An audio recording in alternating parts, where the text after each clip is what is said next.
শ্ৰী শ্ৰী মহা শিৱৰাত্ৰি পূজাৰ আজি তৃতীয়টো দিন আৰু মই বৰ্তমান উপস্থিত শিৱসাগৰৰ শিৱদৌল প্ৰাংগণত। শিৱদৌল প্ৰাংগণত অগণন ভক্তৰ ভিৰ এটা পৰিলক্ষিত হৈছে, যিহেতু আজি পুৱা 4 বজাত আপোনাৰ দুৱাৰ খুলি দিলে আৰু দুৱাৰ খুলি দিয়াৰ পাছৰ পৰা ইয়াত অগণন ভক্তৰ ভিৰ পৰিলক্ষিত হৈছে। যোৱাকালি যিহেতু 15 তাৰিখ আছিলে, 15 তাৰিখে সন্ধিয়া প্ৰায় 7 বজাত মানে দুৱাৰ বন্ধ কৰি দিছিলে, ভক্তসকলৰ বাবে দুৱাৰ বন্ধ কৰি দিছিলে আৰু তাৰপিছত পুনৰবাৰ আজি পুৱা 4টা বজাত এই দুৱাৰ খুলি দিয়া হৈছে আৰু তাৰপিছৰ পৰা ভক্তসকলৰ ভিৰ পৰিলক্ষিত হৈছে। আৰু ভিতৰলৈ যাবলৈ আপোনাৰ যিহেতু দুটা শাৰী তেওঁলোকে দিছে, পুৰুষ আৰু মহিলাৰ বাবে পৃথক পৃথককৈ দুটা শাৰী ইয়াত বনাইছে, যাতে কোনো ভক্তৰ অসুবিধাৰ সন্মুখীন নহয়। আৰু ইয়াত যিসকল ভক্ত আছে আমি তেওঁলোকৰ মনৰ আশা মনৰ কামনা আমি কি লৈ আহিছে তেওঁলোকে সেয়াও জানিব চেষ্টা কৰিম।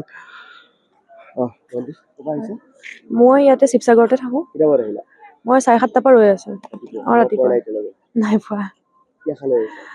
মনৰ বহুত ইচ্ছা আছে, এতিয়া পূৰ্ণ হলেই হয় আৰু তাকে ইচ্ছা কৰিছো, কামনা কৰিছো।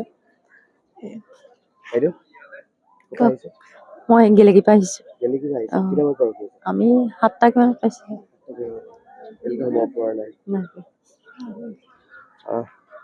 হয়, বিভিন্ন প্ৰান্তৰ পৰা অসমৰ ৰাজ্যৰ বিভিন্ন প্ৰান্তৰ পৰা ইয়াত আপোনাৰ ভক্তসকল আহে আৰু এইসকল ভক্তই শিৱৰাত্ৰি বুলি ক'লে শিৱসাগৰৰ এই যি ঐতিহাসিক শিৱদৌল আছে, শিৱদৌলত আহি উপস্থিত হয়হি। আৰু ইয়াত এটা কথা উল্লেখ কৰিব লাগিব যে বন্তি প্ৰজ্বলনৰ বাবে এটা পৃথককে এটা গৃহ বনাই দিছে, অস্থায়ী এটা গৃহ বনাইছে, যাতে যিসকল ভক্ত আহিছে সেইসকল ভক্তসকলৰ কোনো ধৰণৰ অসুবিধাৰ সন্মুখীন নহয়, সেইবাবে এটা গৃহ তেওঁলোকে নিৰ্মাণ কৰি দিছে। আৰু আজি সন্ধিয়া প্ৰায় 6:04 আপোনাৰ লগ্ন থাকিব আৰু তাৰ পাছত এই লগ্ন শেষ হোৱা পূজা সমাপ্ত হ'ব।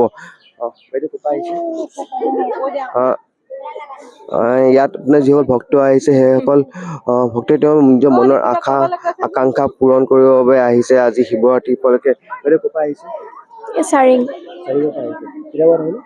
আমি 8টা মান বজাত আহিলো। নাই পৰা। ভগৱানৰ ওচৰত কম। হয়, ইয়াত দেখা পোৱা গৈছে যে এটা দীঘল শাৰী, আপোনাৰ এই দীঘল শাৰী আৰু প্ৰায় বহু হাজাৰ হাজাৰ ভক্ত ইয়াত আহি পেলাই উপস্থিত হৈছে। আৰু প্ৰতিদিনে দৌল উন্নয়ন কমিটিয়ে জনোৱা মতে প্ৰায় 2 লাখৰো অধিক ভক্তপ্ৰাণ ৰাইজ আহি পেলাই ইয়াত প্ৰসাদ অৰ্পণ কৰিছে। আৰু আমি ভিতৰলৈ যাবলৈও চেষ্টা কৰিম, আপোনাৰ ভিতৰৰ যি পৰিৱেশ আছে পৰিৱেশ দেখাবলৈ চেষ্টা কৰিম।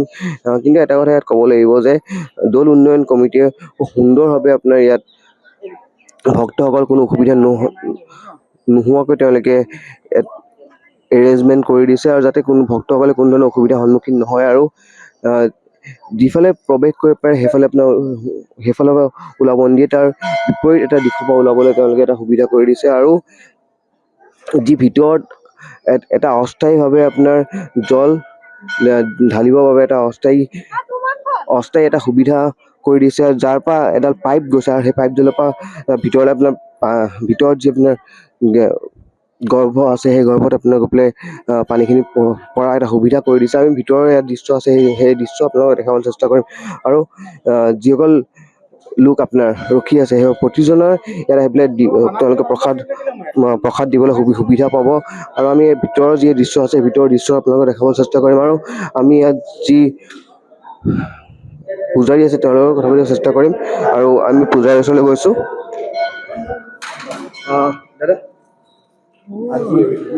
আজি চতুৰ্দশী চলি আছে, গধূলি 5:45লৈকে আছে।